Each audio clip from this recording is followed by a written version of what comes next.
जैसा कि आपने पिछले पार्ट में देखा था कि किस तरह से मिस्सू का एक्सीडेंट हो जाता है, जहाँ पर पायान उसे बचाने के लिए उसे हॉस्पिटल ले जाने के लिए कोशिश करता है।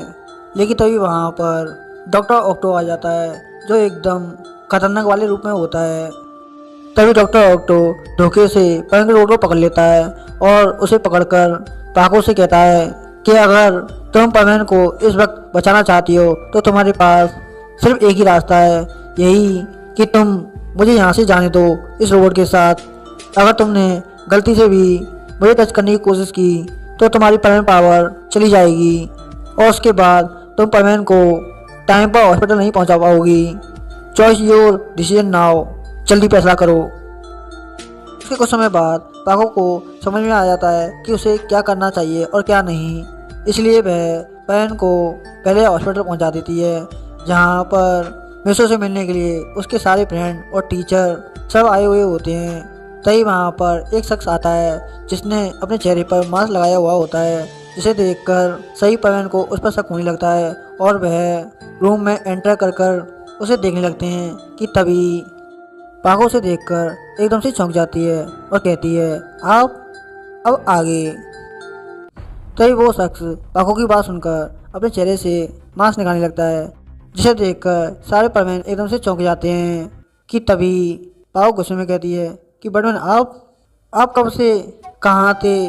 पता है आपको आपके पीछे पीछे क्या क्या हो गया? और पता नहीं, हम लोगों ने आपको कांटेक्ट करने की काफ़ी कोशिश की थी, लेकिन आपका कोई भी रेस्पॉन्स नहीं आ रहा था। जवाब दीजिए। तो पाको की इस तरह की बात सुनकर बटमैन कहते हैं कि पाको, मेरे पास इतना टाइम नहीं है कि मैं तुम्हें पूरी बात समझा सकूं, लेकिन मेरी एक बात याद रखना, इस समय तुम्हारा शहर बहुत बड़े खतरे में है। यदि तुम लोगों ने इस समय कुछ नहीं किया तो इस पूरी दुनिया पर डॉक्टर ऑक्टो का राज होगा। और बटमैन की इस तरह की बात सुनकर सभी के सभी परमैन एकदम से चौंक जाते हैं और कहते हैं क्या ये क्या करें बटमैन आप? तो उन सब की बात सुनकर बटमैन कहते हैं हाँ, मैं सच बोल रहा हूँ और मेरे पास इतना टाइम नहीं है कि तुम लोगों से ठीक से बात कर सकूँ, इसलिए मैं परमैन को ठीक करने के लिए आया हूँ, क्योंकि इस वक्त तुम लोगों को परमैन नंबर 1 की बहुत ज़रूरत है। और वे इतना बोलकर मिस्सू के पास जाते हैं और अपनी जेब से एक गन निकालते हैं, जिसे वह मिस्सू के ऊपर शूट कर देते हैं। उसके बाद बटमैन सभी परमैन से कहते हैं कि मिस्सू को पूरी तरह से ठीक होने में कुछ समय लगेगा, तब तक के लिए इसका अच्छी तरह से ध्यान रखना। और वे इतना बोलकर एकदम से टेलीपोर्ट हो जाते हैं, जिसे देखकर सही परमैन एकदम चौंक जाते हैं कि तभी पायन गुस्से में कहता है अरे ये क्या बात हुई बटमैन की? एक तो 3 दिन बाद हम लोगों से मिलने के लिए आए और हम लोगों की उन्होंने कोई मदद भी नहीं की, वो कितने सेल्फिश हैं। तो पायन की इस तरह की बात सुनकर भूवी और पाको एक साथ कहते हैं हाँ पायन, तुम एकदम ठीक कह रहे हो। यहाँ पर इस समय पूरे शहर में डॉक्टर ऑक्टो का खतरा छाया हुआ है और ऐसे में पायन का रोड उसके कब्जे में।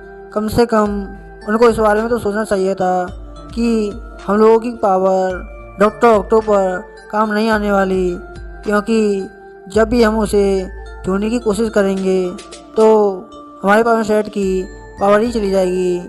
तो ऐसे में हम लोग क्या करें? और ये सब बोलकर वह सभी गुस्सा करने लगते हैं कि तभी हॉस्पिटल के बाहर ऊपर बटमैन अपने शिप के साथ बैठे हुए होते हैं और वह ये सब मॉनिटर देख रहे होते हैं।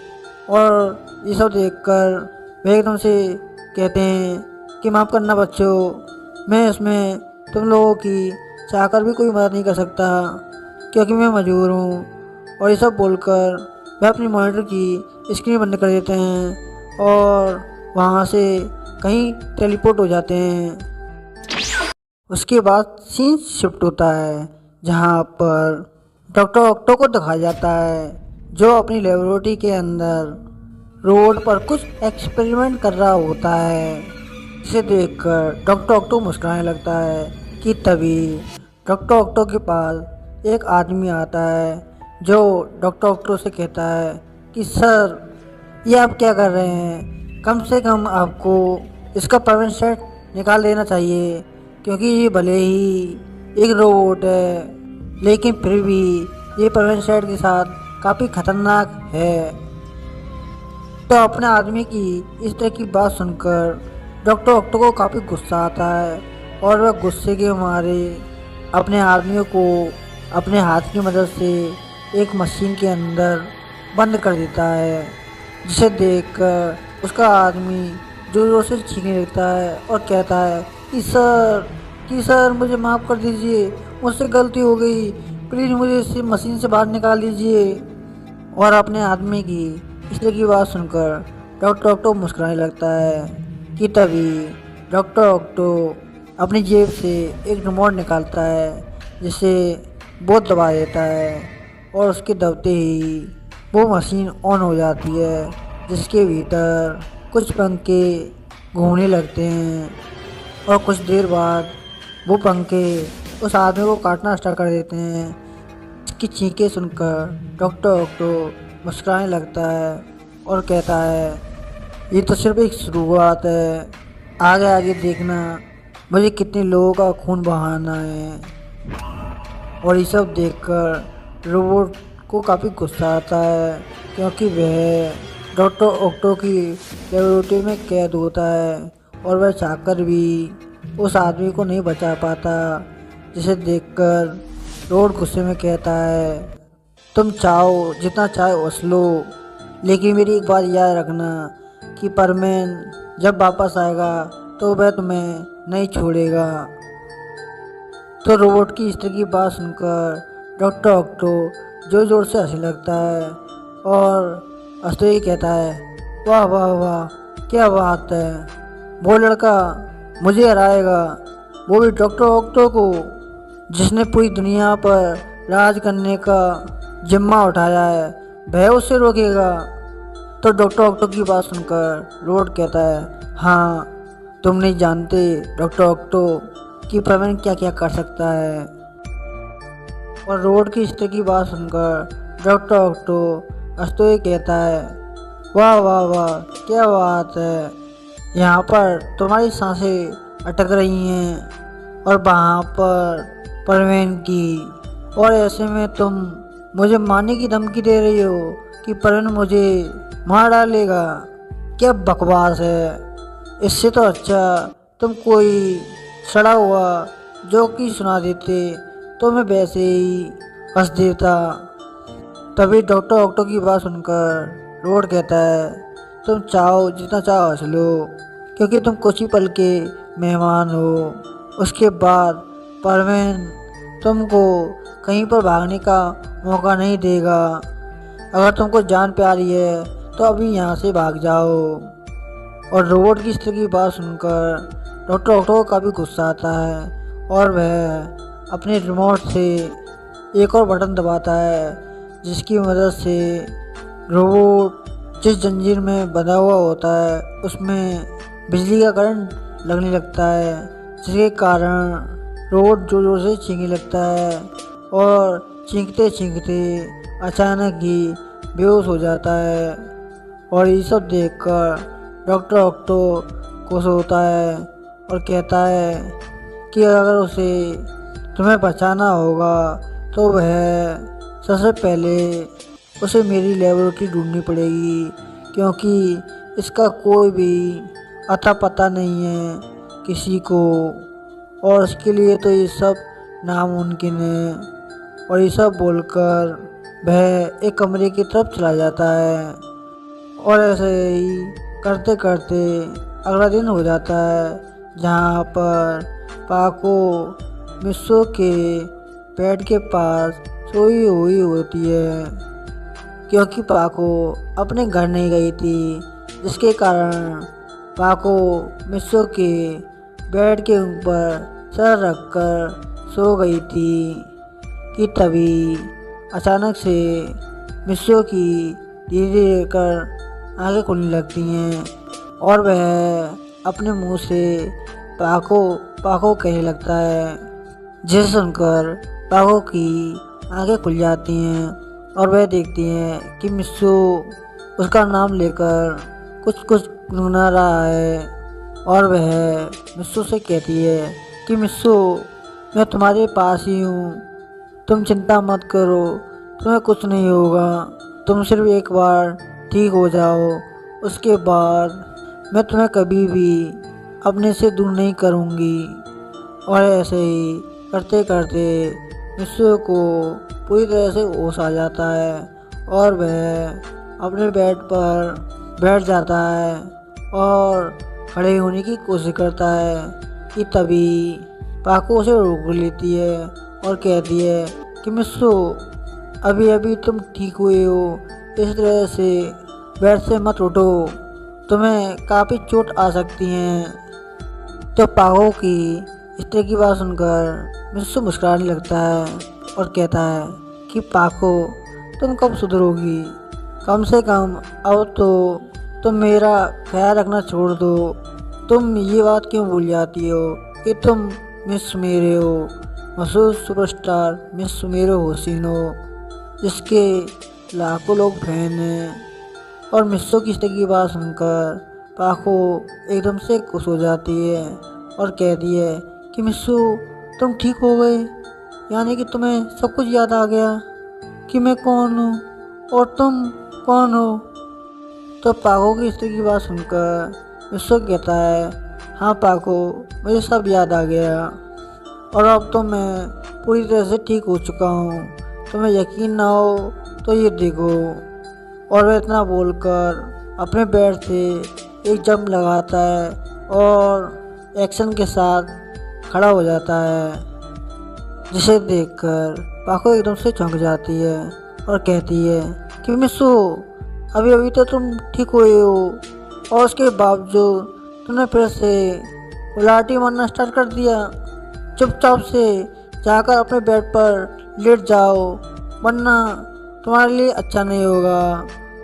तो पाको की इस तरह की बात सुनकर मिस्सू हंसते हुए कहता है कि पाको, मैं कोई छोटा बच्चा नहीं जो तुम मुझे इस तरह से डांट रही हो, मैं अपना ख्याल खुद रख सकता हूँ।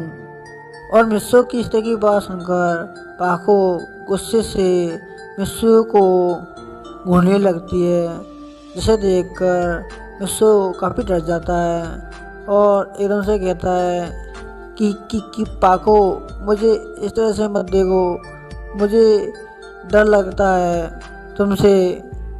तभी मिस्सू की बात सुनकर पाको धीरे धीरे कर उसके बहुत करीब आ जाती है, जिसे देखकर मिस्सू काफ़ी घबरा जाता है कि तभी अचानक से पाको मिस्सू को गले लगा लेती है। और ये सब देखकर मिस्सू एकदम चौंक जाता है और कहता है कि पाको, छोड़ो छोड़ो मुझे, यहाँ जल्दी छोड़ो, कोई आ जाएगा। तो मिस्सू की इस तरह की बात सुनकर पाको मुस्कुराते हुए कहती है, तुम चाहे कितने बहाने बना लो, लेकिन इस बार मैं तुम्हें नहीं छोड़ूंगी, क्योंकि तुमने मुझे बहुत परेशान किया है। तभी मिस्सू कहता है कि पाको, कोई आ रहा है, जल्दी से मुझे छोड़ो। तो पाको कहती है कि मिस्सू, मैं तुम्हें अच्छी तरह से जानती हूँ, तुम कितना झूठ बोलते हो मुझसे, लेकिन इस बार मैं तुम्हारी बातों में नहीं आने वाली। कि तभी अचानक से उसका दरवाज़ा खुल जाता है और सामने मिस्सू की मॉम होती हैं और मिस्सू की मॉम देखती हैं कि पाको ने मिस्सू को गले लगा लिया है। और वह एकदम से कहती है, लगता है मैं गलत टाइम पर यहाँ आ गई, मैं तुमसे बाद में बात करूँगी। और ऐसा सुनकर पाको एकदम से चौंक जाती है और वह एकदम से मिस्सू को छोड़ देती है और कहती है कि आंटी आप। तो पाको की इस तरह की बात सुनकर मिस्सू की मॉम कहती हैं कि अगर तुम डिस्टर्ब ना हो तो मैं क्या मिस्सू से मिल सकती हूँ। तो मिस्सू की मॉम की इस तरह की बात सुनकर पाको के दोनों गाल लाल हो जाते हैं और वह कहती है कि नहीं नहीं आंटी, ऐसी कोई बात नहीं है, आप भी मिस्सू से मिल सकती हैं, जाओ जाओ, मिल लो तुम अपनी मम से, मैं तुमसे बाद में बात करूँगी। और ये सब बोलकर वह पूरी स्पीड के साथ कमरे से बाहर चली जाती है। जिसे जाते हुए देखकर मिस्सो की मॉम हंसने लगती हैं और कहती हैं, ये कभी नहीं सुधरने वाली।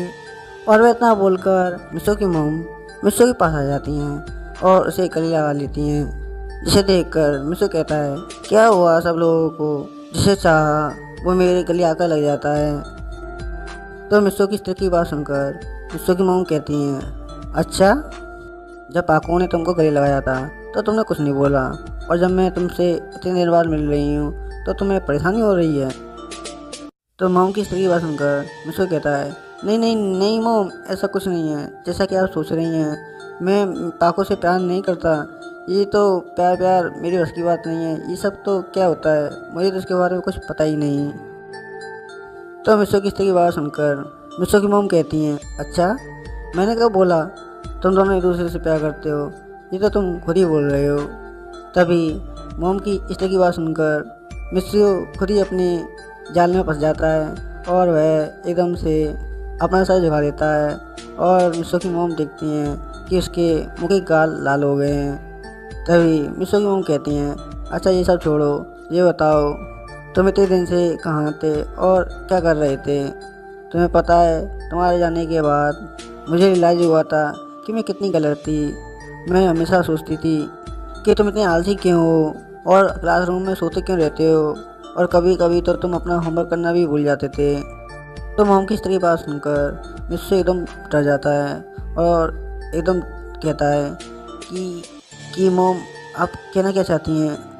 तो मिस्सो की इस तरह की बात सुनकर मिस्सो की मॉम कहती है, मैं जो कहना चाहती हूँ तुम समझ ही सकते हो। मैं जानती हूँ कि तुम ही परमैन हो, और जो तुम्हारी जगह पर घर पर जगह लेता है वो तुम्हारा रोबोट है, कॉपी रोबोट।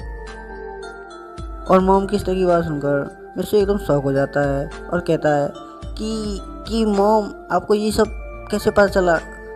तो मिस्सो की बात सुनकर मिस्सो की मॉम कहती हैं, तुम्हारे जाने के बाद मैं तुम्हारे घर की सफाई की थी और वहाँ पर मुझे तुम्हारी सीक्रेट डायरी मिली थी, और मुझे रियलाइज हुआ कि तुम सही लोगों की मदद करते थे, इसीलिए हमेशा लेट हो जाते थे। और अपनी मॉम की बात सुनकर एकदम मिस्सो कहता है कि मॉम मुझे माफ़ करना, मैंने आपसे कई बार झूठ बोला है इस परमानेंट ड्यूटी की वजह से। तो मिस्सो की इस तरह की बात सुनकर मिस्सो की मॉम कहती हैं, चलो कोई बात नहीं, ये बताओ तुम्हें सुमिरे कैसी लगती है, क्या वो लड़की तुम्हें पसंद है। और मॉम की इस तरह की बात सुनकर मिस्सो कहता है, ये क्या कह रही मॉम, आप अच्छी तरह से जानती हैं कि मैं पाको को पसंद करता हूँ, तो बीच में ये सुमिरे कहाँ से आ गई। तो मिस्सो की इस तरह की बात सुनकर मिस्सो की मॉम हंसने लगती हैं और कहती हैं कि बहाने मत बनाओ, मैं जानती हूँ मिस सुमिरे ही पाको है। तो मॉम की इस तरह की बात सुनकर मिस्सो एकदम शॉक हो जाता है और कहता है, क्या आपको ये भी पता चल गया कि मिस सुमिरे ही पाको है, और मेरे बारे में भी। ये सब तो कॉपी रोबोट ने बोला होगा, देख लूँगा उसे, एक बार हाथ तो लग जाए। तो मिस्सो की इस तरह की बात सुनकर मिस्सो की मॉम कहती हैं, खबरदार, उसे तुमने कुछ किया तो वो तुम्हारा छोटा भाई है, और तुम्हारे जाने के बाद भाई सब तो है जो सब कुछ संभालता है, और एक तुम हो जो हमेशा उसे कोसते रहते हो। तो मॉम की बात सुनकर मिस्सो एकदम चौंकते हुए कहता है, क्या मेरा छोटा भाई, ये कब बना। तो मिस्सो की मॉम कहती हैं, वो सब छोड़ो, चलो बाहर, तुम्हें मैं कुछ दिखाती हूँ, तुमसे मिलने के लिए कौन कौन आया हुआ है। और वह उसे हाथ पकड़कर बाहर ले आने लगती हैं। जब मिस्सो बाहर जाता है तो वो देखता है कि राजा रानी यानी कि उसके महल के मॉम डैड जो उसका काफ़ी देर से बाहर वेट कर रहे होते हैं। तभी रानी मिस्सो की मॉम के पास आकर कहती हैं, क्या मैं आपके बेटे से मिल सकती हूँ। जिसे सुनकर मिस्सो की मॉम एकदम चौंक जाती हैं और कहती हैं, ये आप क्या कह रही हैं, ये सिर्फ मेरा ही बेटा नहीं, आपका भी है। इस पर जितना हक मेरा है उतना ही आपका है। तो मिस्सो के मुंह की इस तरह की बात सुनकर रानी एकदम खुश हो जाती है और इमोशनली मिस्सो के गले लग जाती है और कहती है कि मिस्सो, तुमसे मैंने कितनी बार बोला कि महल के बाहर मत जाओ, लेकिन तुम मेरी बात कहाँ सुनते हो। देखो ना, तुमने अपनी तबीयत कितनी बिगाड़ ली। तो मॉम की इस तरह की बात सुनकर मिस्सो कहता है कि मॉम, जो हुआ सो हुआ, लेकिन एक बात तो बताओ, कियो कहाँ है? मुझे कियो यहाँ पर कहीं नहीं दिख रही।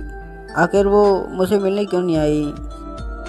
तो मिस्सो की इस तरह की बात सुनकर रानी एकदम से पाको की तरफ देखने लगती है और पाको उसे अंदर ही अंदर एक इशारा करती है, जिसे समझकर रानी एकदम से कहती है, अरे अरे वो ना अपने और इसी के साथ ये पार्ट यहीं समाप्त होता है। अगर आपको ये वीडियो अच्छी लगे तो चैनल को कमेंट एंड सब्सक्राइब करना ना भूलें। Okay, good bye, sayonara.